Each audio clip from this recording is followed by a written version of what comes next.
यहाँ इजराइल का कठिन समय था जब सारे कर्ज में डूबे हुए थे। गरीबी और भूख से कई परिवार टूट चुके थे और वहीं एक स्त्री व उसका परिवार रहता था। उसका पति एलिशा का सेवक था और एक दिन अचानक उसके पति की मृत्यु हो जाती है। वह पीछे छोड़ गया कर्ज और बच्चे और वह परमेश्वर से कहती है, हे मेरे परमेश्वर, क्यों मुझे अकेला छोड़ दिया? मेरा पति तेरे डर से चलता था, फिर भी हम आज इस हाल में है और अब सूदखोर आकर मेरे बच्चों को ले जाएगा।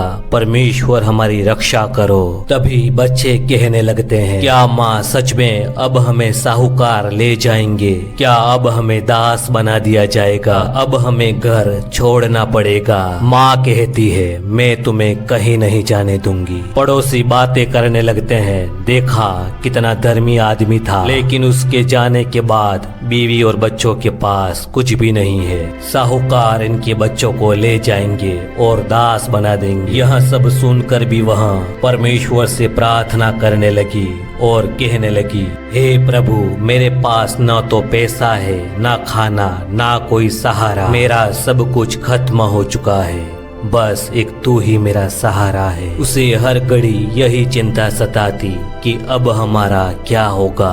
फिर उसे एक दिन एलिशा की याद आई, जो कि एक भविष्यवक्ता था, और वह थके कदमों से एलिशा के पास पहुंचती है और वह कहने लगती है, मेरे पति जो आपके चेलों में से एक था वह अब मर चुका है, मेरे पास कुछ भी नहीं बचा है, अब मैं क्या करूं? एलिशा कहता है, बता मैं तेरे लिए क्या करूं? पहले ये बता कि तेरे घर में क्या बचा है? प्रभु, कुछ भी नहीं, बस ये थोड़ा सा तेल है। एलिशा कहता है, बस इतना ही चाहिए, जा और अपने पड़ोसी से जितने उधार बर्तन मिल सके सबको ले आ और तू अपने बेटों के साथ घर जाए, तब दरवाजा बंद कर लेना। फिर उस तेल को उन सब बर्तनों में उड़ेलना और देखते जाना कि परमेश्वर तेरे लिए क्या करता है। और फिर वहाँ घर के लिए निकल जाती है। तभी उनके बेटे कहते हैं, माँ क्या सच में ऐसा होगा?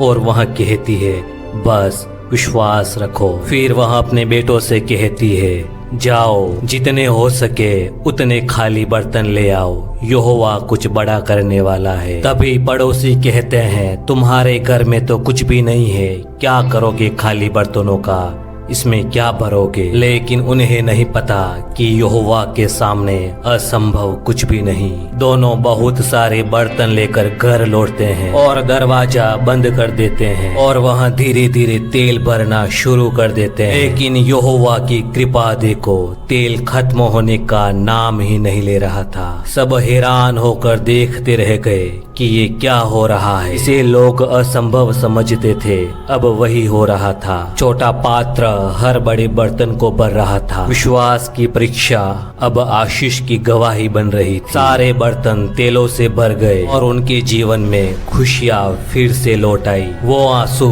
जो कभी दर्द और निराशा में थे, अब वही आंसू खुशी के बन चुके थे। अब वहाँ हर कोने में परमेश्वर का आशीष था। यहोवा ने छोटे से तेल को बढ़ाकर परिवार को बचा लिया और पूरी बस्ती को गवाही दे दी कि यहोवा सब कुछ कर सकता है। उस विधवा का घर का चमत्कार सिर्फ उसके लिए ही नहीं बल्कि हमारे लिए भी एक संदेश है। यहोवा वही परमेश्वर है जो था, जो है, जो रहेगा। अगर आप भी परमेश्वर पे भरोसा रखते हैं तो वीडियो को लाइक करें, चैनल को सब्सक्राइब करें। परमेश्वर आपको आशीष करे। आमीन।